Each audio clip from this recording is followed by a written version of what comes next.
헬로 차이나 시간입니다. 오늘 중국 증시는 플러스권에서 개장되면서 지금 3,000선을 향해서 올라서고 있습니다. 2,638선 지나고 있는 그 구간이고요. 그러면 또 중국 증시는 어떻게 봐야 될지, 그 속에서 어떤 종목을 또 주목을 해봐야 될지 지금부터 살펴보겠습니다. 이베스트 투자증권 최경수 대리입니다. 대리님 안녕하세요.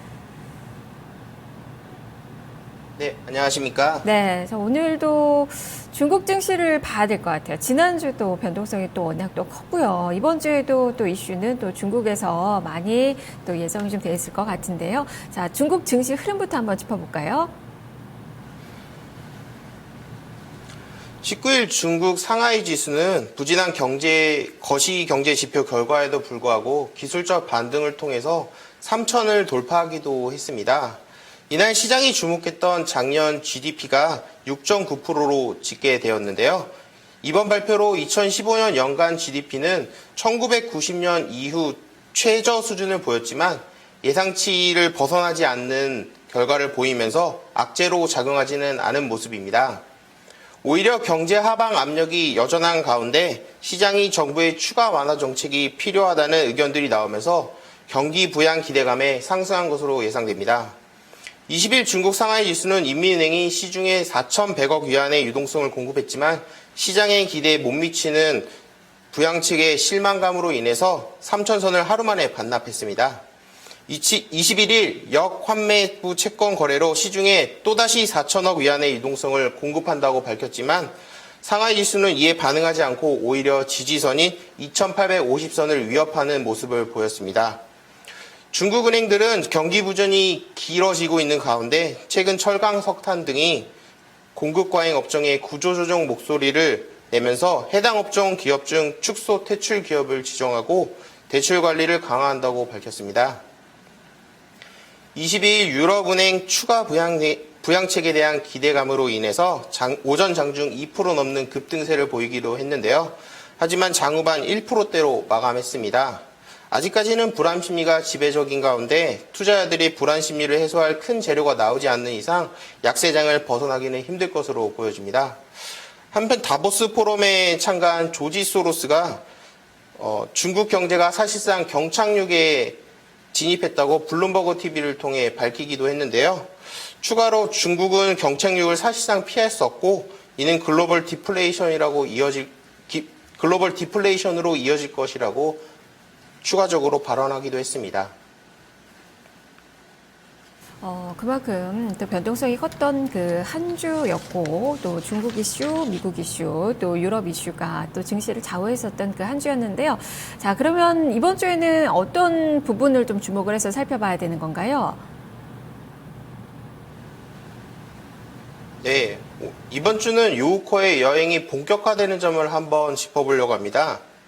2001년 중국의 WTO 가입 이후에 1인당 GDP는 꾸준히 증가하여 2015년 8,154불, 세계 75위까지 상승하게 되는 결과를 보이고 있습니다. 1인당 GDP가 7,000선을 돌파하게 되면 관광업이 급성장하고 분류산업이 개선되는 국면에 이르게 됩니다. 2015년 중국 경기 성장 둔화에도 불구하고 여행산업은 안정적으로 성장하는 모습을 보입니다. 중국여행연구원은 2015년 총 여행 인원은 40억 명을 돌파하면서 전년 대비 10% 증가했고 여행산업 총 매출액은 전년 대비 13% 증가할 것으로 예상했습니다. 특히 비자 신청 간소화 등 정부 정책 시행하에 해외여행자는 연간 1억 2천만 명으로 전년 대비 16% 증가하는 모습을 보였고 해외여행 소비 규모는 약 1조 위안으로 예상하고 있습니다. 또한 2015년 3분기 누적 여행산업 투자 규모가 5,500억 위안으로 29% 증가해 3차 산업 투자 규모 증가율보다 높은 것으로 파악되면서 이미 여행산업은 중국 경기 성장을 이끄는 중요한 동력으로 발전했음을 알 수 있습니다. GDP가 늘어남에 따라 중국인들의 가처분 소득이 점차 늘어나고 여행 수요와 소비 규모도 급증해서 중국은 이미 중국의 여행 산업은 황금 시대에 들어섰다고 볼 수 있는데요. 인구의 72%를 차지하는 20세에서 69세는 여행 소비 선호도가 높은 연령대로 아직까지는 홍콩, 마카오 등 국내 중심의 여행을 비중이 높은 편입니다. 하지만 점차적으로 해외여행 수요도 증가하고 있는 추세이고 특히 한국, 일본, 대만 등 단거리 여행이 최근 증가세를 보이고 있습니다. 통계에 따르면 2015년 상반기 일본 여객 수는 전년 대비 173% 증가하는 모습을 보였고 메르스 영향으로 2분기부터 여행자 수가 급격하게 줄었지만 한국 여객 증가율 또한 35%로 여전히 높은 수준을 유지하고 있습니다. 향후 단거리 해외여행 수요뿐만 아니라 미주, 유럽 등 장거리 여행 수요도 증가할 것으로 예상합니다. 네. 이 시간에 이 항공 관련돼서는 참 많이 다루는 것 같아요. 그만큼 국제유가가 하락하면서 비용 절감에 대한 그 기대감들 실적으로 또 반영이 또 되고 있고요. 실질적으로 이런 부분에서 또 항공주들 많이 또 이야기를 하고 있는데 여행산업은 계속적으로 지금 소득 증가에 따라서 증가가 되고 있는 고성장 산업이라고 볼 수 있겠고 여행 수요도 이에 따라서 크게 또 증가가 되고 있는데 2020년 정도가 되면 중국인 여행객 수가 한 60억 명은 될 것이라고 전망들이 좀 많이 나오고 있더라고요. 그만큼 비전이 있는 그 산업이라고 볼 수 있겠는데 이 항공사들 중국에 상장되어 있는 그 기업들이 많습니다. 국제항공, 남방항공, 동방항공, 해남항공 이런 그 종목군들이 있는데요. 이 중에서 어떤 종목이 가장 매력적일까요? 어떤 종목 준비하셨습니까? 네, 오늘은 제가 소개해드릴 종목은 중국 남방항공입니다. 종목 코드는 600029이고요. 중국 남방항공은 중국 3대 항공사로서 광저우에 기반을 둔 중국 최대의 항공사입니다. 중국 전역에 15개 지사와 5개의 지사가 있고 싱가포르, 한국, 동경 등 해외 지사를 보유하고 있으며 보유 항공기는 최대이고 항공 노선 또한 광범위하며 연간 여객 수송량이 중국 최대 수준입니다. 운영 중인 여객 화물 항공기는 600여 대로 그 규모가 아시아에서 1위, 세계에서 5위이며 처음으로 에어버스 A380과 보잉 787을 함께 운영한 항공사이기도 합니다. 작년 12월 23일 에어버스로부터 최신형 비행기 10대를 추가적으로 구입할 것이라고 공시했고 이에 147억 위안이 쓰여질 것으로 예상하고 있습니다. 이는 시장에서 중국 중산층 확대에 따른 항공수요 증가에 대응하기 위한 결정이라고 분석되고 있습니다. 2014년 사업부별 매출 비중은 여객 수송이 91%를 차지하고 있으며 지역별 매출 비중은 중국이 76%, 국제선이 24%로 국내 중심의 매출 비중이 높습니다. 동사의 국내선 시장 점유율이 25%인 점을 감안할 때 이 중국 남방항공의 미래는 밝다고 할 수 있습니다. 최근 유가에 대해 많은 분이 접했을 것이라고 생각하는데요. 1998년부터 2008년 금융위기 전까지는 중국발 수요가 폭증하면서 배럴당 140불까지 치솟았는데요. 금융위기 이후 유가는 하락세로 돌아섰고 최근에는 이란 경제 제재가 해제되는 등 공급 과잉 이슈가 발생하며 다시 하락세로 돌아섰습니다. 오펙은 회원국들의 단결 약화로 인해서 재기능을 하지 못하고 있고 설상가상으로 사우디와 이란의 외교적 분쟁까지 일어나는 등 국제유가는 치킨 게임 형상으로 세계 경제에 큰 문제를 일으키고 있습니다. JP모건 등 많은 글로벌 금융사들은 저유가 사태가 당분간 지속될 것으로 분석하고 있습니다. 하지만 항공산업은 유가 하락으로 인해 영업이익 증가가 예상되는 등 긍정적인 요소로 작용하고 있습니다. 네, 항공 수요도 증가하고 있고 유가는 떨어진 그 상황이고 비행기 또 최다 보유하고 있는 그 기업으로 많이 또 두각을 나타내고 있는데요. 그만큼 최근에 수익성 향상으로 매력도가 많이 높아지고 있습니다. 그렇다면 국내 이 항공사의 대표적인 기업인 대한항공과 한번 비교를 한번 해볼까요? 대한항공은 1962년 설립돼서 민영 전환된 이후에 국내 및 해외 각국 도시의 여객 및 화물 노선을 개설한 우리나라의 대표적인 항공 기업입니다.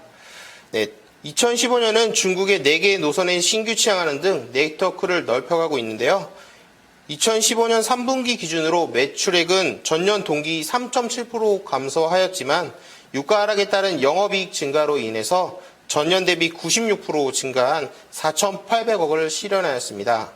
하지만 외환 손실에 따른 비영업 손실이 큰 폭으로 증가함에 따라 단기 순손실 8천억 원을 기록하며 적자를 계속하고 있습니다. 장거리 노선 수익성이 개선되는 등 전체 여객사업부의 수익성이 늘어날 것으로 보고 있지만 2016년 화물 물동량 감소폭이 최악의 국면을 지니고 있기 때문에 투자 심리에 부담으로 작용하고 있습니다.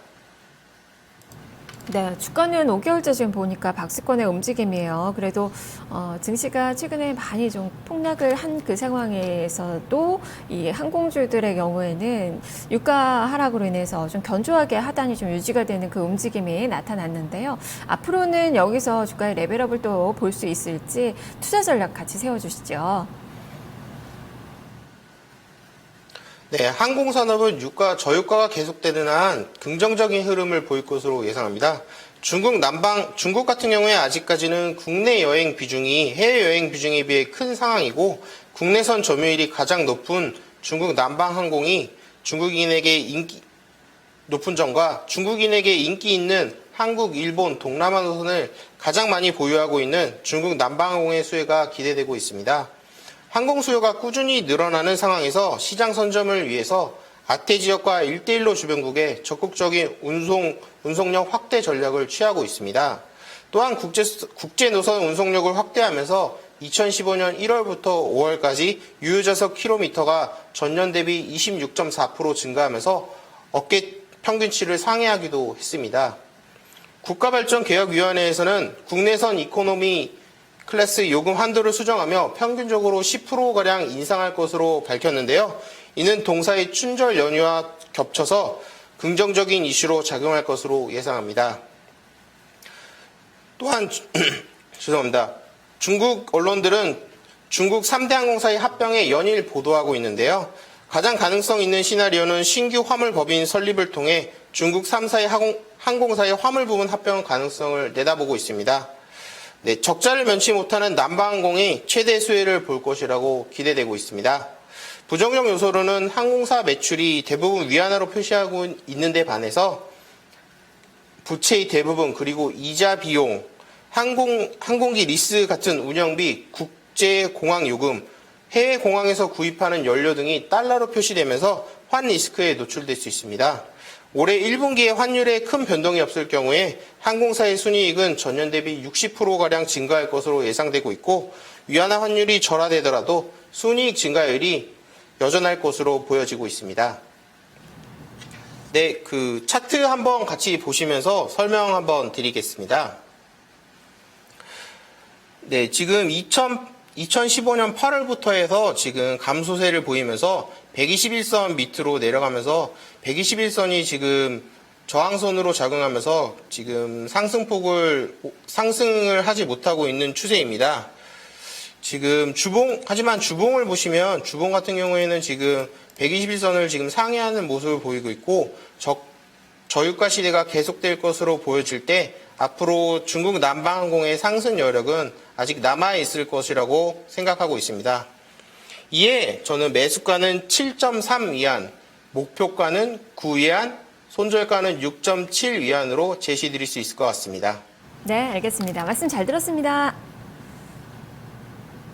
네, 감사합니다. 네, 오늘은 중국 남방항공에 대해서 살펴봤습니다. 헬로차이나 이베스트투자증권 최경수 대리였습니다. 자, 1부 여기까지고요. 잠시 후 2부로 이어가겠습니다.